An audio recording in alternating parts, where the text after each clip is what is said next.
Hello everyone, I am Shaista Ansari and this is question number 4 of exercise 6.3 and this is class 8 maths. So in this question we have to find here the square roots of the following numbers by the prime factorization method. Means यहाँ पर जो हमें numbers given है उनके हमें square roots find out करने हैं and वो prime factorization method से find out करने हैं. तो जैसे कि फर्स्ट पार्ट में हमें गिवन है 729 को इसके स्क्वायर रूट को हम फाइंड आउट करेंगे. तो पहले हमें इसके प्राइम फैक्टर्स को फाइंड आउट करना होगा. तो पहले हम देखेंगे कि 729 किस नंबर से डिवाइड होगा. तो ये नंबर 3 से डिवाइड हो जाएगा. तो कोई भी नंबर किस नंबर से डिवाइड हो सकता है या किस नंबर से डिवाइड नहीं हो सकता है, इस चीज का पता हम कैसे लगाते हैं. इसके लिए सबसे पहले हमें ये देखना होता है कि हमारा नंबर इवन है या ऑड है. जैसे कि ये नंबर ऑड नंबर है. Odd numbers always odd numbers से ही डिवाइड होते हैं, वो इवन नंबर से डिवाइड नहीं होंगे.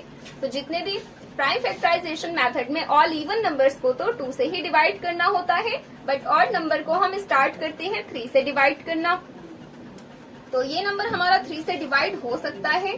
अगर हमारा नंबर इवन होता तो हम उसको 2 से ही डिवाइड करते, बिकॉज प्राइम फैक्टराइजेशन मेथड में इवन नंबर्स के लिए 2 के अलावा कुछ भी नंबर नहीं लिया जाता है. बट ऑड नंबर्स में हमें थोड़ा सा 1 बाय 1 नंबर से ट्राई करना होता है.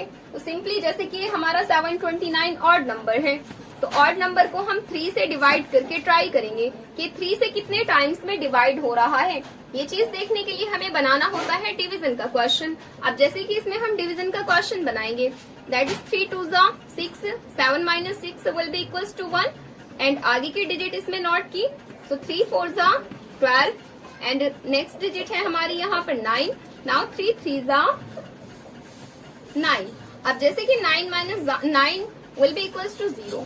तो जब हमें रिमाइंडर की प्लेस पर 0 मिल जाए, तो इस चीज को बिल्कुल केयरफुली समझना कि जब हम डिवीजन का क्वेश्चन बना करके चेक करें एंड अगर हमें यहाँ रिमाइंडर की प्लेस पर 0 मिल जाए, दैट्स मीन हमारा ये नंबर इस नंबर से डिवाइड हो चुका है. अगर हमें 0 की प्लेस पर कुछ अदर नंबर मिले, 1 या 2 या 0 के अलावा XYZ कोई भी नंबर मिले, तब हमारा ये नंबर इस नंबर से कम्प्लीटली डिविजिबल नहीं होगा. बट यहाँ पर इस सिचुएशन में हमें 0 मिल चुका है, दैट्स मीन हमारा ये नंबर इस 3 से कम्प्लीटली डिवाइड हो चुका है. डिवीजन का क्वेश्चन बनाने से हमें ये भी हेल्प मिल जाती है कि हमारा ये नंबर कितने टाइम्स में डिवाइड हुआ. तो ये नंबर हमारा 243 टाइम्स में डिवाइड हुआ है.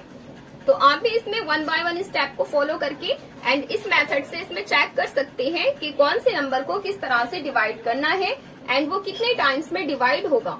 तो जैसे कि हमने यहाँ पर 3 लेना है, 3 से हमारा ये नंबर डिवाइड हुआ है एंड वो 243 टाइम्स में डिवाइड हुआ है. अब यहाँ पर हमें अगेन एक ऑड नंबर मिल रहा है, दैट इज 243. अब इस 243 को अगेन हम 3 से डिवाइड करेंगे. अब मैं बार बार डिवीजन का क्वेश्चन नहीं बनाऊंगी बिकॉज वीडियो बहुत ज्यादा लंबी हो जाएगी. अगर आपको डिविजिबिलिटी में बिल्कुल भी प्रॉब्लम क्रिएट हो रही हो तो आप 3 से इसको डिवीजन का क्वेश्चन बनाकर देख सकते हैं कि 243 हमारा कितने टाइम्स में डिवाइड हो रहा है. और जो इंटेलिजेंट स्टूडेंट्स के लिए मेथड है वो मेथड अब मैं यूज करने वाली हूँ. जैसे कि सबसे पहले हम देखेंगे इस 2 को.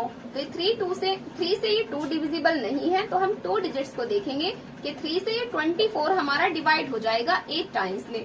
तो 3 8 24 एंड अब हमारे पास ये एक डिजिट बची है, दैट इज 3. नाउ 3 1 3. तो ये 243 हमारा 81 टाइम्स में 3 से डिवाइड हो गया है. अब यहाँ पर हमें फिर से एक ऑड नंबर मिला, तो ऑड नंबर को फिर से हम इसको 3 से डिवाइड करके देखेंगे कि कितने टाइम्स में डिवाइड हो रहा है 3 से. तो ये 3 से डिवाइड हो जाएगा. 3 की टेबल में 8 तो आता नहीं है, बट 8 से पहले ना ही 7 आता. 8 से पहले ना ही 7 हमें 3 की टेबल में मिलेगा, बट 6 मिल जाएगा. तो 3 की टेबल में जो 6 आएगा वो 2 टाइम्स में आएगा. तो 3 बिकॉज 3 2 6. जब हमने यहाँ से 6 ले लिया 8 में से, तो इसकी 8 की प्लेस पर हमारे पास अभी 2 बचा है. 2 में जब 1 को मिलाएंगे तो वो 21 बनेगा. नाउ 3 7 21. अब ये 21 2 एंड 1 को मिलाकर के जो 21 बना, ये 7 टाइम्स में 3 से डिवाइड हो जाएगा. अब हमें यहाँ पर 27 मिल चुका है. 27 भी हमारा इस 3 से डिवाइड होगा. So this will be 3 9 27. Now 3 3 9 and 3 1 3. Prime factorisation method में जब हमें लास्ट में 1 मिल जाता है तब हमारे प्राइम फैक्टर्स कंप्लीट हो जाते हैं। तो अब जैसे कि 729 के हमने prime factors all find out कर लिए हैं, तो अब हमें यहाँ से 1 बाय 1 प्राइम फैक्टर को नोट डाउन कर लेना है simply. That is 3 into 3 into 3 and into 3 again into 3 and again into 3। तो यहाँ पर हमारे पास 6 टाइम्स तक 3 रिपीट हुआ है। These are all the prime factors of this number. And जब इसके ऑल प्राइम फैक्टर्स इस तरह से हम नोट कर लेते हैं तो हमें ये देखना है कि हमारे पास इन नंबर्स में पेयर्स कितने बने। जैसे कि 3 का एक पेयर ये बना एंड एक पेयर ये बना एंड एक पेयर यहाँ पर ये बना। तो 3 के हमारे पास यहाँ 3 पेयर्स बन चुके हैं। एंड अब हमें सिंपली इन ऑल पेयर्स में से 1 बाय 1 डिजिट को लेना होगा। इस पेयर में से भी 1 डिजिट ले लेते हैं एंड इस पेयर में से भी 1 डिजिट को ले लेंगे एंड इस पेयर में से भी 1 डिजिट को ले लेंगे। एंड जब पेयर्स में से 1 बाय 1 डिजिट को ले लेते हैं तो सिंपली हमें उन्हीं डिजिट्स को मल्टीप्लाई करना होता है स्क्वायर रूट को फाइंड आउट करने के लिए। सो this will be 3 3 9 and 9 3 27। That means 729 का स्क्वायर रूट होगा 27। So this was the answer of this part. Now let's come to the next part.